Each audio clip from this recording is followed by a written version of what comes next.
Despite everything, love persists.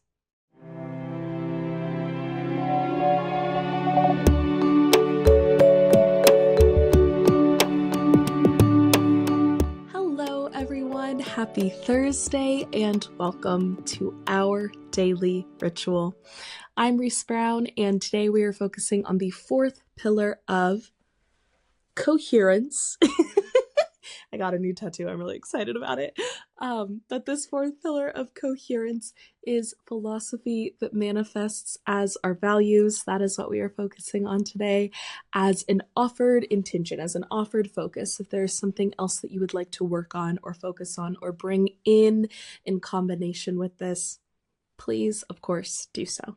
Use these for you. Make them your own. To get us started today, I'm going to light some Palo Santo to cleanse our shared space. And as I do so, I invite you to close your eyes or soften your vision and begin to deepen your breath.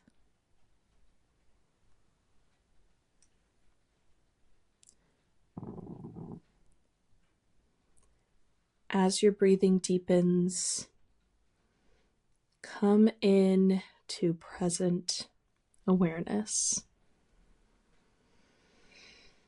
Where is your body in space right now? How are you doing? How are you feeling? Where is your mind in space right now? And are there any areas that you can soften? Maybe in between your eyebrows, maybe your shoulders, maybe your jaw or your hands, or maybe a thought. Can you soften your mind around that thought?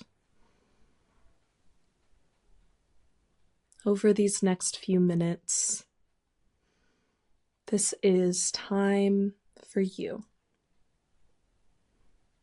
There is nothing you need to do, nothing being asked of you, except to be here presently. Give yourself permission to soften and be.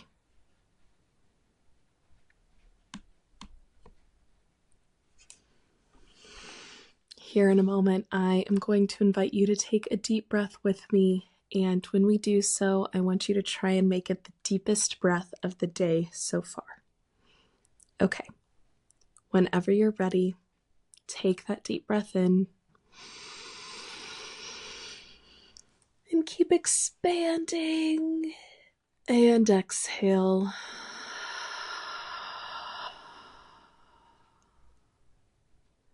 And tune in to the collective.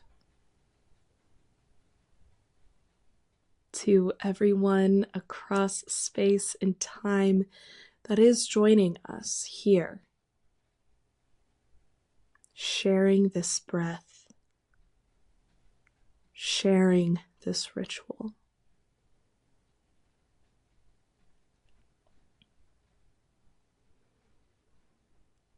Slowly, you can allow your breathing to return to a more comfortable rhythm.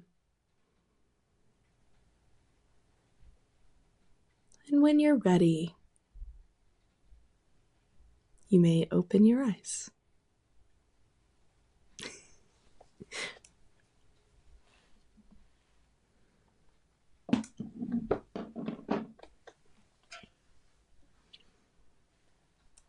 I am going to begin shuffling our cards for today. As I do so, I want you to call back in this theme of philosophy, of values, the way we live our life, and anything else that you may have called into today's session. That was a quick one. We keep seeing this bad boy. Why do I call the cards bad boys? I don't know. It's silly though. Okay. Our card today is the Knight of Cups. And we see a knight dressed in shining silver armor on horseback, the beautiful golden white horse about to step foot into a river, some mountains in the background, and a cup in his hand outstretched. This card is traditionally the messenger of love. It is like the proposal card or romantic requests, right? And I think when we think about that with philosophy, it's very much how do we treat other people and how do we treat ourselves? And how is that / should that be a reciprocal thing, right? Golden rule, treat others the way we want to be treated. When there is a proposal, it is always with the hope, the anticipation that it's met with a yes. Of course, this extends beyond just like this very clear, like romantic kind of proposal situation, but when someone is opening up to you in that way, are you meeting that with a yes? Not necessarily just blind agreement, but almost the yes of improv rules, where it's like, yes, and that I'm turning in to the thing that you are offering, as opposed to turning away and shutting it down. I think this very much can be about a relationship to ourselves too. Is there something that comes up for us that we immediately turn away from and shut down, as opposed to allowing it to stay open? And philosophy as a concept is all about a love of knowledge, a love of curiosity, of mystery, of asking big questions and being present with the unknown. This is allowing, period. It's allowing. It makes me think too of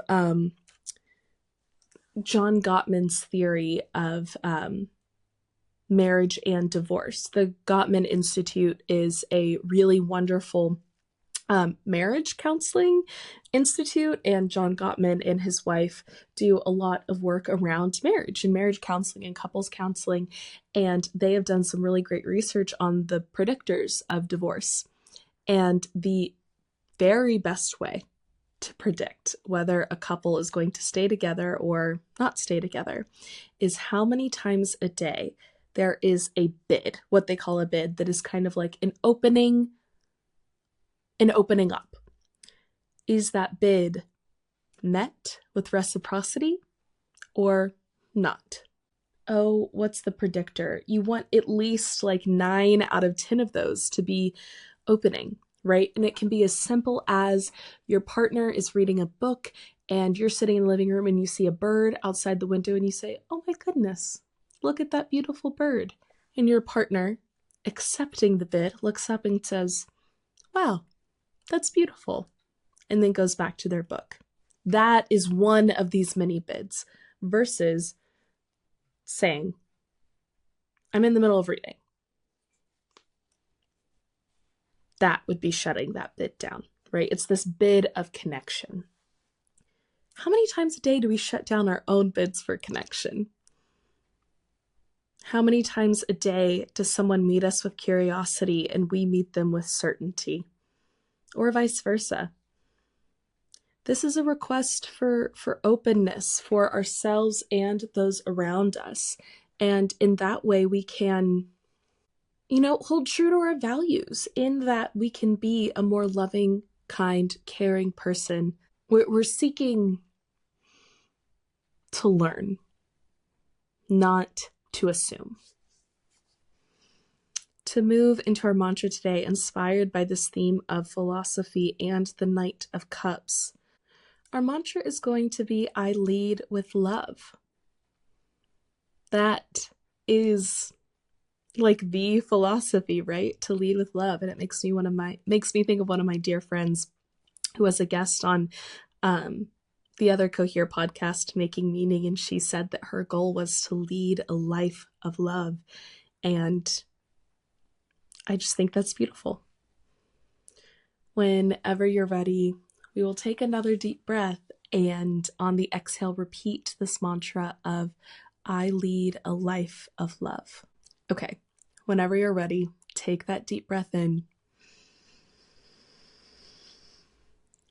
And exhale, repeating, I lead a life of love.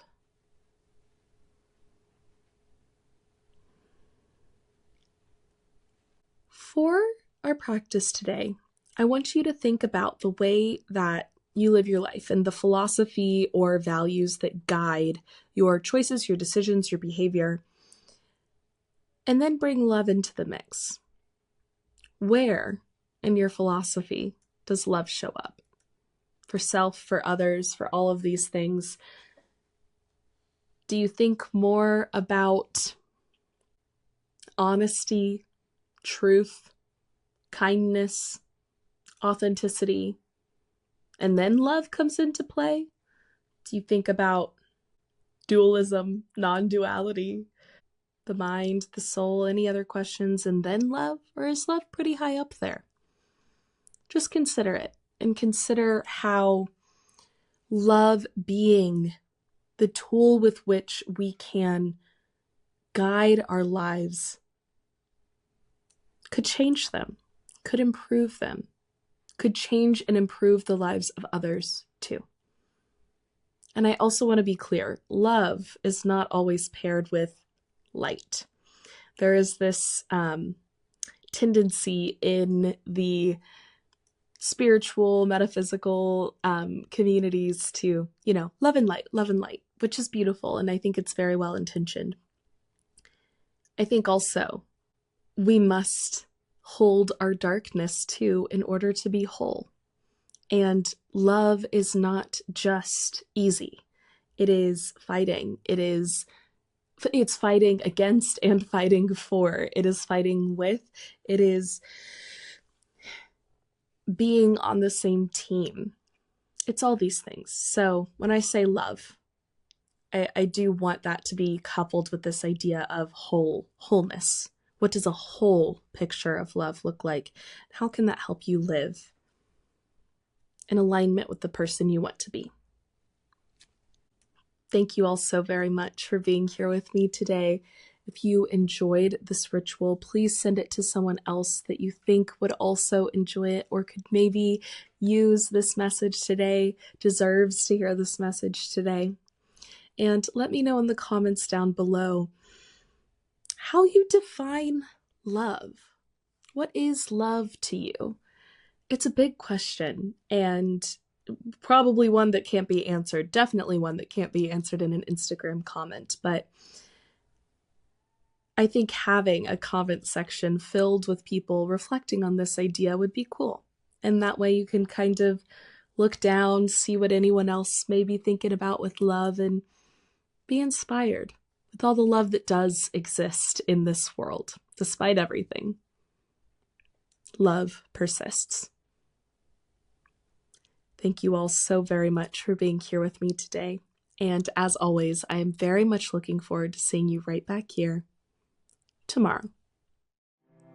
Our Daily Ritual is a podcast by the Cohere Collective that helps you build purpose and coherence into your daily routine. Wherever you're listening or watching, please follow, subscribe, leave us a like, a 5-star rating, and a review. All of these things are the very best way to support our daily ritual, to support the Cohere Collective, and to let me know what it is that you enjoy about this, which ones you really enjoy, and what do you want to see more of. A big thank you to Podington Bear for our Daily Rituals theme music, and as always, I hope you feel like you are living more coherently. Until next time, love. I didn't even think that I say love at the end of these, but there you go. Now you know what I think about love and why I like to say it at the end of these.